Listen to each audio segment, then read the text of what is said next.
Okay, God's fifth commandment. This is God's family plan, number 1 of 24. Hello, everybody. I'm Jim McCotter. Welcome. God's 10 commandments are foundational to the whole Bible and for all of life itself. Jesus said in Matthew 5:18, quote, I tell you the truth, until heaven and earth disappear, not even the smallest detail of God's law will disappear. End quote. The 10 Commandments are like the preamble or foundation for all God's law. In the 10 Commandments, the very first command, after the commands to honor God, is to honor our father and mother. God gives this command as the highest priority in all of life after honoring God himself. The fifth commandment, Deuteronomy 5:16, says, and I quote, Honor your father and mother as the Lord your God commanded you, so that you may live long and that it may go well with you. End quote. When most people hear this commandment, they usually think of applying it for young children. But God's fifth commandment is not directed just to young children any more than any of the other 10 commandments. In fact, God's fifth commandment, as all the other commandments, makes no reference to children at all. It applies to every person, no matter how young or how old we are. If you miss understanding that God's fifth commandment is for you, you'll miss all that God promised for you in this life.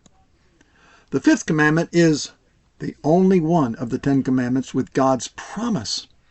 Obeying it, God promises that you'll have a really good life and a long life.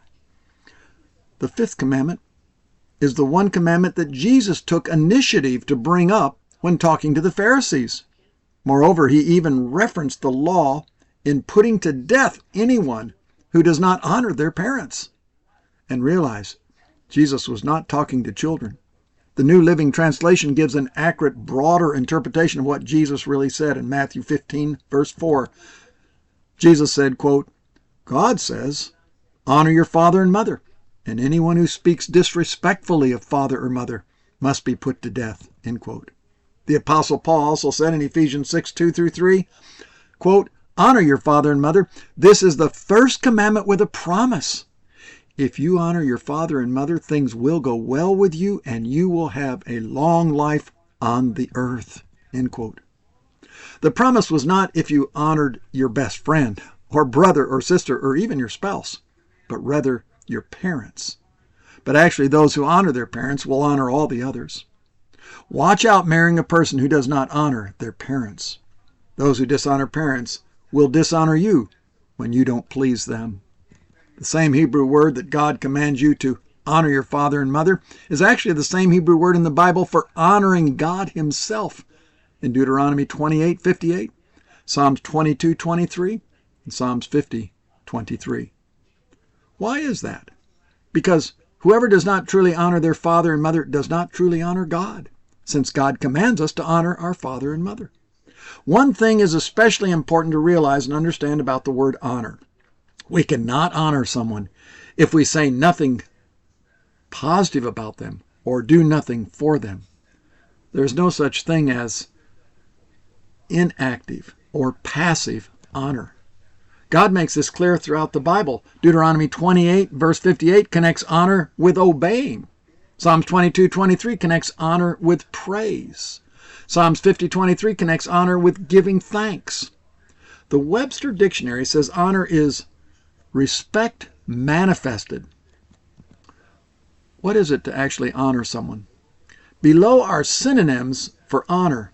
When you read this list below, count how many of these attributes of honor describe how you have been or are towards your own father and mother. Here it is. Adoring, attention, complimenting, consideration, defending, deferring, esteeming, exalting, favoring, noticing, obeying, praising, recognizing, regarding, respecting, reverencing, venerating. How many of these words describe how you are towards your father and mother? How we honor our father and mother in obeying God's fifth commandment is exactly how we honor God, since God commands us to honor our father and mother. How many of these words reflect how you have been to your father and mother today?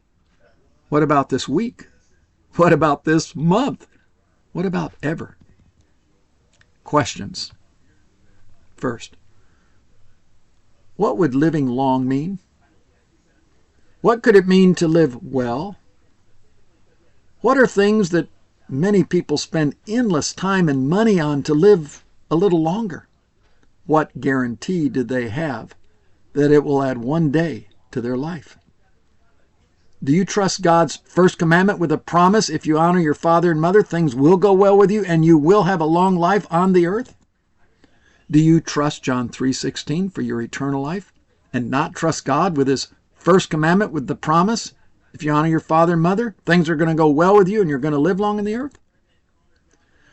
Can you be passive in honoring your father and mother? How much do you want to live a long, good life? If you believe God, who alone gives, as Acts 17:25 says, life, breath, and all things, in what way are you going to change your life? To conclude, Deuteronomy 5:16, honor your father and mother as the Lord commanded you, so that you may live long and that it may go well with you.